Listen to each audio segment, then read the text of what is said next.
Aston Tower, Birmingham, where saying goodbye to the SATs has been a welcome development. The challenge now is to ensure that teachers can build an accurate picture of children's achievements. Aston Tower School is an inner city school in quite a multicultural area, so there's lots of children from different backgrounds. We've got a lot of children who are newly arrived to the country, for whom English is totally new to them.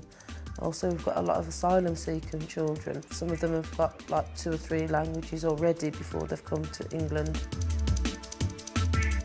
We build assessment activities in at least once a half term, so it's not just a case of waiting till the end of the year to assess the children. You're assessing the children all the way through the year, so you're using that assessment to then move the children on as you go along. But they're not doing it alone. Maths consultant Val Worcester's put a few miles on the clock promoting quality assessment opportunities for children. She's visited Aston Tower once to give some hints on making the assessment activities just that, active. Today, we'll see what the teachers have taken on board. Good. Any AL issues? No problems at all. Teachers are going to be able to drive the assessment of Year 2 children rather more. Now, I think they're in the driving seat because they're not going to have to rely solely on the tests. They'll have tests alongside teacher assessment. Teachers need to be very inventive about the kinds of activities that they provide, and if they want the best from the children, then they need to consider enthusing the children in a relaxed kind of way to find out what they know. Right, do you remember Eddie? Eddie is thinking of a shape with 4 sides. Oh, he says the shape has got 4 sides. So can you find a shape on your fans that's got 4 sides? And when you've got it, hide it behind your back.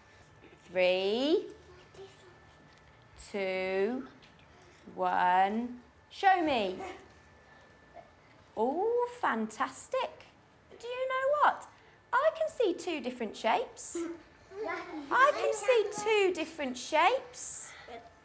Oh, let's have a look. Sahel, okay, has got a shape with 4 sides, but it's not the same as the shape that, for example, Haroon's got.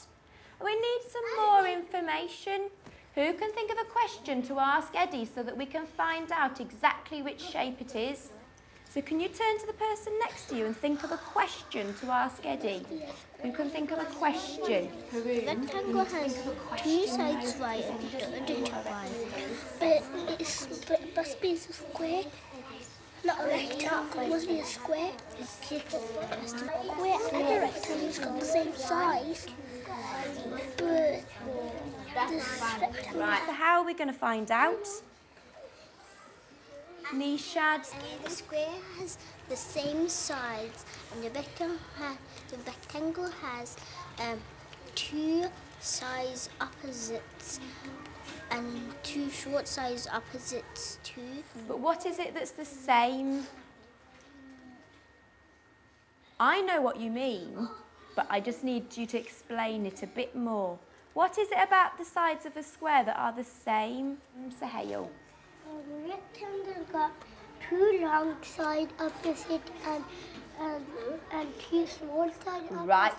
Those are 2 very good words, long and short. So a rectangle... With the shape activity, I was trying not to give the children any answers, and I was trying to find out exactly what they knew, and I was trying to draw out a bit more than that, whether they just knew something was a circle or a square, but did they know the properties of the shape. I think what you mean is the same length. Is that what you meant, Nishad? The same length? Yes?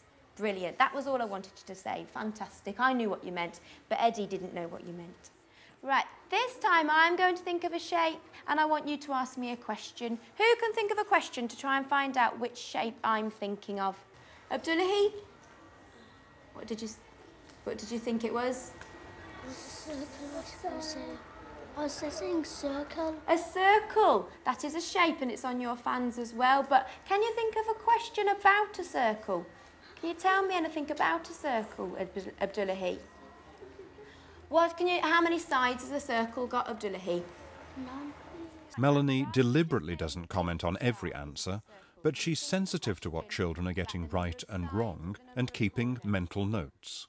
Melanie needed to plan the assessment in that whole class activity very carefully to focus on individual children, because whole class activities can sometimes not encourage you to look at individual successes or difficulties.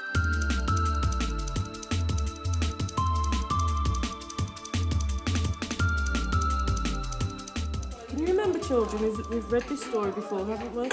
And inside there were lots of pets for sale, weren't there? And there was a little boy and he didn't have a lot of money, did he? He had only £1. He only had £1. Then he bought all of them.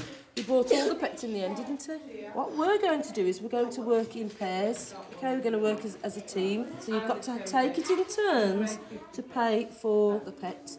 And what you've got to do is the last person, the pair who pays the last coin, they get a point. These cost 75p each. You're going to pay the coins to me, but you've got to talk to each other to decide which coin you're going to choose, okay? So it's 75p. We're going to put it there. You've chosen 50p. Put it down then. How much have we got now? 52p. Okay, Ijla, can you count up the money for me? Move the coins. What I was trying to find out was if they could count up using money. Practical hands-on activities actually give us a lot more information, and we can make judgments far easier using practical activities rather than written tests. Is it 65? 50 and 10 pence more. We need 70, 80. We need 10. Okay, Akib, you explain then. We need 10p. Right. That's 70, and we need 5 more p.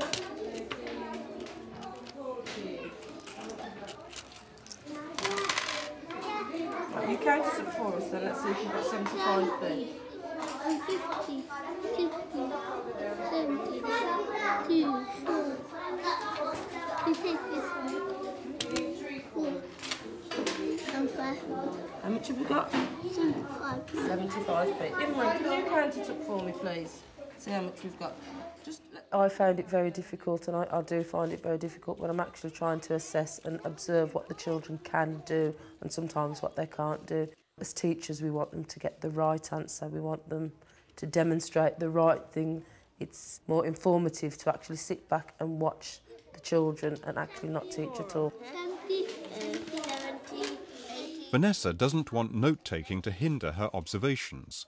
Teachers aren't expected to record a huge amount of evidence. Can you sit down for a moment?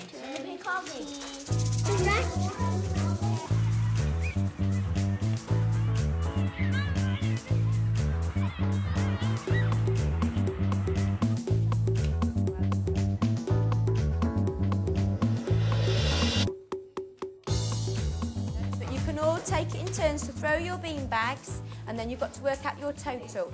And whoever's got the most is the winner. Okay, good. Okay, what 2 numbers have you got, Naima? 7. Okay, you've got to work it out. What number's that, Sahil? 14. Good boy.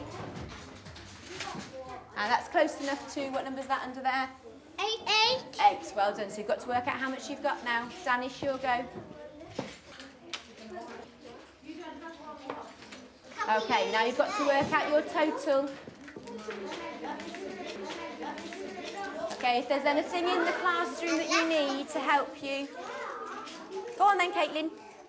When I was thinking about the beanbag activity, there was just a few children that I wanted to assess. They were the group of more able children, and I knew some of them would be able to do the calculations mentally, so I specifically didn't put out any resources. I wanted them to choose what resources they needed to support them. I can easily do it in my head. But I just want you to write down the answer, even if you do it in your head. Or Danish thinks he's got an answer.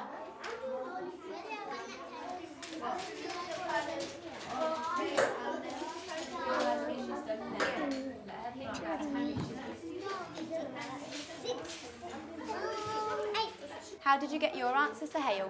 100 square. You used 100 squares. Show me what you did.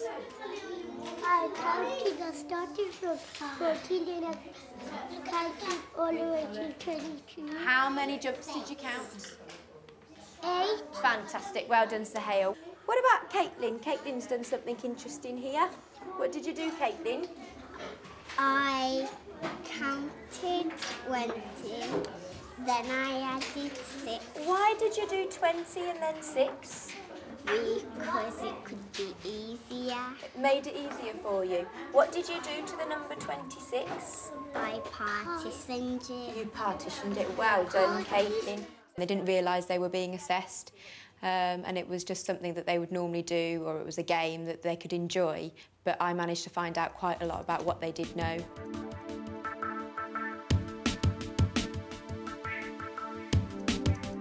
We're having an Eid party on Friday, aren't we? We've got to work out how much juice we need so that everybody in the class can have 1 cup each. So we've got 30 children in the class, haven't we? We were having an Eid party that week, and the children, you know, enjoy Eid parties. So I thought that would be a good storyline to base the activity around, and the children were quite enthusiastic, actually. Off you go then, Fatima. You don't need to physically get 30 cups, but you can fill this up how many times? 30 times, OK.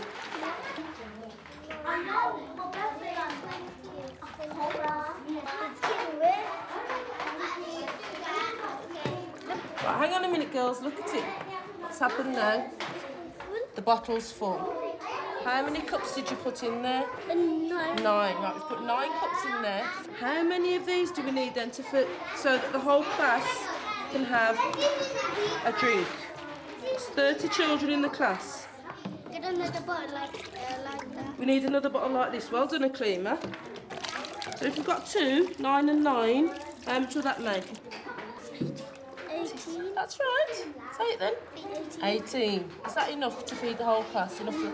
Right, so we need another bottle of that size, wouldn't we? This one? Yeah. Just leave that over there for a moment. So we'd need another one, wouldn't we? Aklima. No. So how much would that be? We've got 3 bottles and there's 9 cups in each bottle. 27. Good girl, 27. Is that enough? No. Down these. 27. How many more cups would we need to make 30 cups? 4. Really right.